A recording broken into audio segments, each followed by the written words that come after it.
I know, मैं आपको बता रहा हूं, कई लोग ऐसे हैं जो प्रचारक हैं, वो बैश करते हैं इस मैसेज को पुलपिट से और खुद 17 बेडरूम के घर में रहते हैं। हम हिपोक्रेट नहीं हो सकते परमेश्वर के सामने। There are many preachers who bash this message and then they live in a 17-bedroom house. We cannot be hypocrites before God. जिस प्रकाशन ने मुझे गरीबी और कर्जों से निकाला, मैं क्यों नहीं अपनी कलीसिया को वो सिखाऊं कि वे भी अपनी कमी घटी से आकर बाहर बहुतायत में जीने लगे। The revelation that brought me out of poverty and misery, why should I not teach that to my church so that they can come out of their poverty and live in prosperity?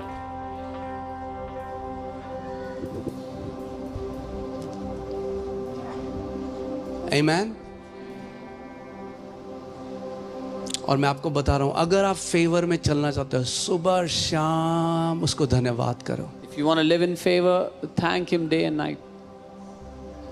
Those who complain, जो शिकायतें लगाते हैं, they never reach the answer. वो कभी अपने उत्तर तक नहीं पहुंचते। They keep delaying their answer. वो हमेशा अपने उत्तर को Don't be दूर those धकेलते हैं। Israelites. वो इजरायलियों की तरह मत बनो। Praise Him. उसकी स्तुति करो। And as I said, जैसा मैंने कहा, you don't have to wait to praise Him until the battle's over. आपको इंतजार की जरूरत नहीं है कि जब तक युद्ध खत्म नहीं होता तब तक स्तुति नहीं कर सकते। God didn't tell Israelites, after I break the wall of Jericho, then you praise me. परमेश्वर ने इजरायलियों से ये नहीं कहा जब मैं यरीहो की दीवार तोड़ दूंगा तब तुम मेरी स्तुति करना। God said, you praise me first and then I will break the wall of Jericho. परमेश्वर ने उनसे बोला, तुम मेरी स्तुति करना पहले और तब मैं यरीहो की दीवारें ढा दूंगा। Are you suffering through a difficulty? Are you going through a difficult season? क्या आप एक कठिन समय से गुजर रहे हैं, कठिन दौर से गुजर रहे हैं? Never ever allow complaint to come out of your mouth. कभी भी अपने मुंह से शिकायतों को निकलने मत देना। Never ever question God's goodness and integrity. कभी भी परमेश्वर की भलाई और उसकी खराई पर सवाल मत उठाना। In the time of your fiercest battle, the sound of greatest praise shall come out of your mouth. आपकी सबसे भीषण लड़ाइयों के समय में भी सबसे महान स्तुति की आवाज आपके मुंह से निकले। Amen. Whenever you sow your tithes and offerings, tell the Father, Father, प्रभु ये तेरी कितनी बड़ी दया है that I can do this for your kingdom. जब कभी आप अपना दशवांश, अपना भेंट परमेश्वर को देते हो, पिता से कहो, Lord, this is such a great mercy that you have shown on me that I can give into your kingdom. When you sow your seed and you praise God, it's like you're watering that seed. जब आप अपना बीज बोते हो, परमेश्वर की स्तुति करो, वो ऐसा है जैसे आप पानी दे रहे हो उस बीज को। Amen. और मैंने आपको बताया, ओके, मैं बता देता हूँ, कुछ और सोचा था मैसेज, ओ हालेलुया, पर ठीक है। You know why God wants to bring you out of? Because no matter how godly many people try to show themselves, 70% of worry that Christians go through is financial. आप जानते हैं क्यों परमेश्वर आपको कमी घटी से निकालना चाहता है? क्योंकि दिखने में कोई कितना भी आत्मिक कोशिश करे अपने आप को दिखाने की, पर 70% मसीह लोग आर्थिक समस्या की चिंता करते हैं, आर्थिक बातों की चिंता में रहते हैं। ओके, मैं आपसे एक सवाल पूछता हूँ आज। I'll ask you a question. जब यीशु मसीह को 5000 पुरुषों और फिर जो स्त्री और बच्चे भी थे मिला के 10,000 से ज्यादा लोग थे, क्योंकि किसी भी मीटिंग में हमेशा स्त्रियां ज्यादा होती हैं पुरुषों से। So when Jesus had to feed 5,000 men alone and then women and children, so more than 10,000, normally women are more in every meeting. एक बार मैं क्यों ये बोल रहा हूँ, क्योंकि एक बार मैंने बोला यीशु ने 10,000 की भीड़ को खाना खिलाया, तो थियोलॉजियन लड़ने आ गए मुझसे, 10,000 नहीं थे 5,000 थे। अब मैंने कहा मैसेज तो सुन ले भाई, क्या बोल रहा हूँ मैं। And I'm saying this because one It's time not about 10,000 थे या 5,000 थे, सुन उस सरमन के पीछे परमेश्वर क्या कहना चाह रहा है उसको सुन। One time when I said it, many theologians came to fight. It was not 10,000, it was 5,000. No, listen to this sermon, what the Lord is saying. इसीलिए बोल रहा हूँ अभी, 10,000 से भी ज्यादा थे। There were more than 10,000 people. क्योंकि 5,000 तो केवल पुरुष थे और बाइबल कहती है स्त्रियों और बच्चों को गिना नहीं गया. Men alone were 5,000 and women and children were not even counted. जब यीशु को उन लोगों को खिलाना था When Jesus had to feed those people, और जब सब खा चुके और पेट टुन हो गया सबका, and after everybody had eaten and their stomachs were full, क्यों, क्या परमेश्वर गलती कर सकता है? can God make a mistake? नहीं.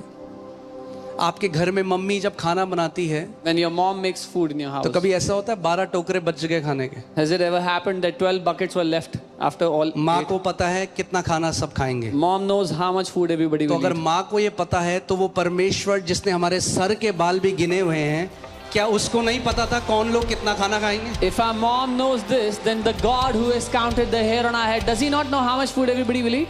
तो क्यों, और जो 12 टोकरे हैं वो आपके घर वाले टोकरे नहीं है, वो इतने बड़े, इजराइल में देखोगे आप जिसमें मछलियां लाते थे वो इतने बड़े टोकरे थे, ऐसे बड़े 12 टोकरे And the, खाना बच गया. and the 12 buckets are not the buckets found in your house, but they were big that they used to carry fishes in.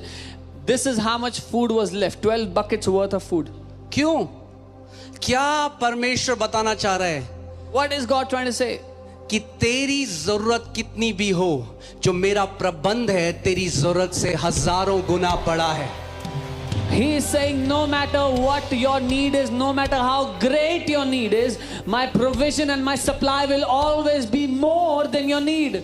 We don't serve a God that is just enough. हम उस परमेश्वर की सेवा नहीं करते जो सिर्फ पूरा कर सकता है. We serve a God who is more than enough.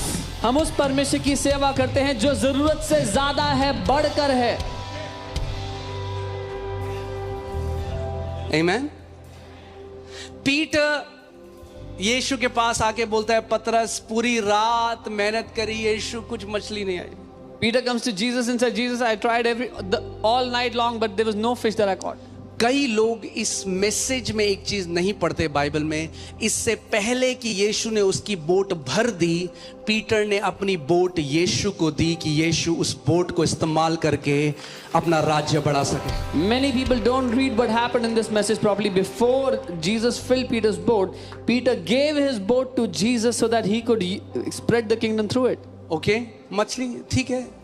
क्या यीशु को नहीं पता था? इतनी मछली लाता जितनी बोट में थी. इतनी मछली आई कि बोट डूबने लगी. Did Jesus not know how much fish he should catch? He should have caught enough fish to fill the boat, but so much fish he caught that the boat started to sink. इतनी मछली आई कि जाल फट गए. So much fish they caught that the nets broke apart. Hallelujah. उसका वचन कहता है, I will pour out such a blessing in your life that you will not have room enough to store it.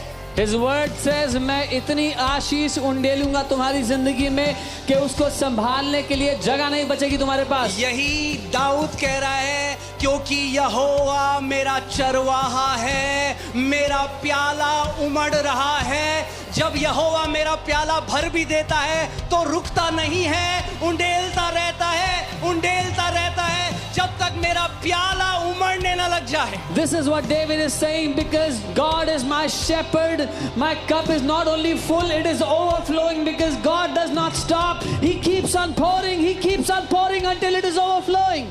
Let that be your testimony in Jesus name. यही आपकी जिंदगी की गवाही हो यीशु के नाम में. Let that be your declaration in Jesus name. यही आपकी घोषणा हो यीशु के नाम में. Hallelujah. Amen.